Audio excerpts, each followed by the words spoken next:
Welcome to another installment of Maths Simplified. So for today's business, what we're going to do is we're going to carry on where we left off, and we want to see what we're going to do. Remember that this plus over here means that it's either plus plus or minus minus, but this over here means it's the minus minus case. So let's get to it. So what we're going to need to do is we write down our factors, which will be x and x. We also write the factors of 2. So I generally don't have to, but I write 1 times 2 and then I swap it 2 times 1. So we multiply across, we get 1x, or you can just write x. And if we multiply like that, we get 2x. Remember that we need to have both signs to be negative. So that means this is minus 2x, this is minus x. If we add them up, we will get minus 3x. Notice that this result agrees with the minus 3x that we had. So let's go down and let's write the factors. So what we can do now is we know that the x, we follow this arrow, this x goes with 2. So we can put our x here, this x will go with 2. Remember that it has to be a minus in both. So you can even put a minus there if you want to for both. And then we also need to do that similarly also with the other x over here with the 1 over there. So this we would put our x here and we follow the 1. And there we have it. We have that solved over there. If you expand that out, you will notice that you will get the top result over there, which is what we wanted to show. Similarly, we'll just carry on with another example. We want to do lots of examples, and then we take it from there. So the first thing we notice, like I said in the video, that the signs are going to be the same. So we know without doing anything that the signs have to be there. Next, we take our x, we multiply it, and then we write the factors of 6. I like to start off with the lowest and go up to the highest. So 1 times 6. Next we go 2 times 3, 3 times 2, and lastly 6 times 1. Okay, so what you're going to do is we're going to multiply. So we're going to, you also need to think of the right combination that you are going to get. So I'm going to multiply the wrong case so that you can see what I mean. So if I do the 1x and the 6x, I will get 6x and x. Signs have to be the same. So you'll notice that we get minus 7x. So we don't get minus 5x. So now what you need to play around with this, lots of practice will help you become familiar with the pairs. I'm just quickly going to erase this because you want to do the correct combination now. Okay, there we have it. So if you notice that if I multiply that, will give me 2x. If I multiply the 3, I will get 3x. Signs have to be the same. I will get minus 5x. And notice that this matches that.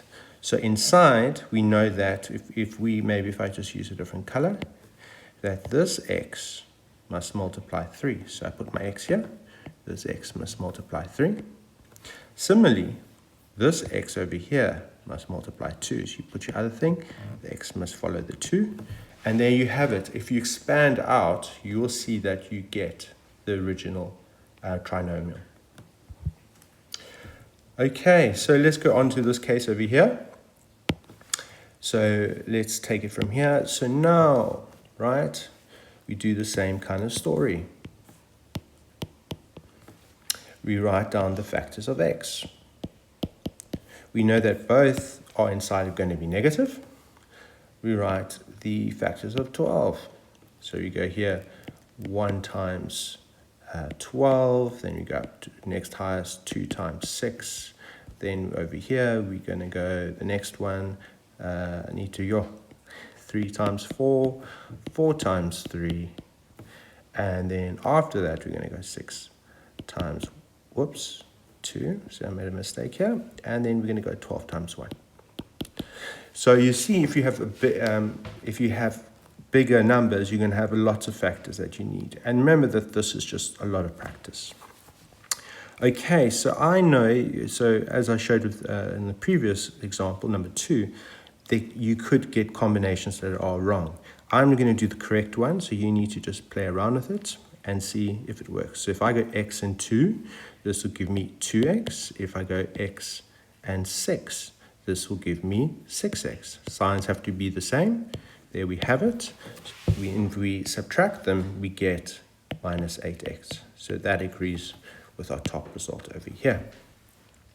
So let's go, this x multiplies 6. We put our x here, it multiplies by 6. Similarly, we take the other x and we multiply it by 2. We put our 2 over here. And if you multiply this out, you will get the original result at the top. I think this would be our last example for the video, and let's give it a go. So let's do this over here. We're going to go x times x. We're going to go 1 times 12. Then we go 2 times 6, 3 times 4, 4 times 3. And from there, we're going to go 6 times 2 and 12 times 1. So you have to, like I said, you have to play around. It's going to tell you, even if you get them wrong, the more you practice, the more your eye, and also remember that a lot of the timetables, if you master the timetables and you do a lot of practice, you'll start to recognize patterns. So x times 4, 4x. X times 3 is 3x. So you can already start to see that the signs have to be the same. We get minus 7x. So we are in agreement over here. So let's write the factors out.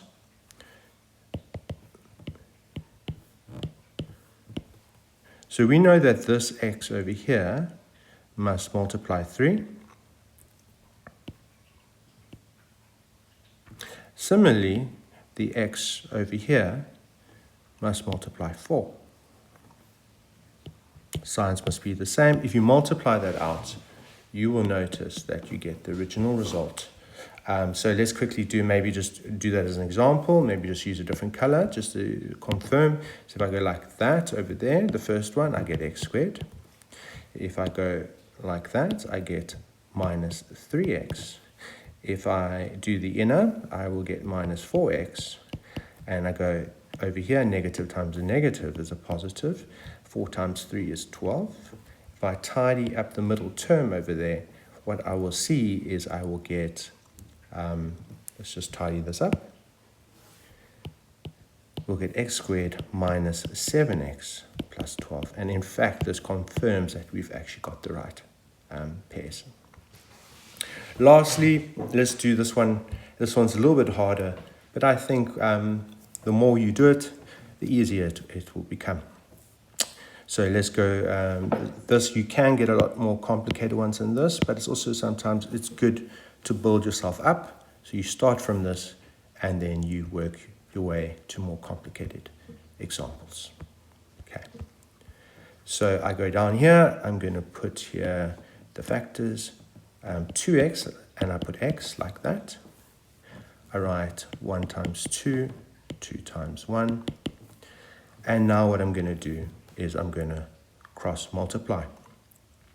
So you have to be a little bit careful, because if I do this, if I do it like this, sorry, I won't get the answer. If I go like that, I'll get 2x. If I go like that, I'll get 2x.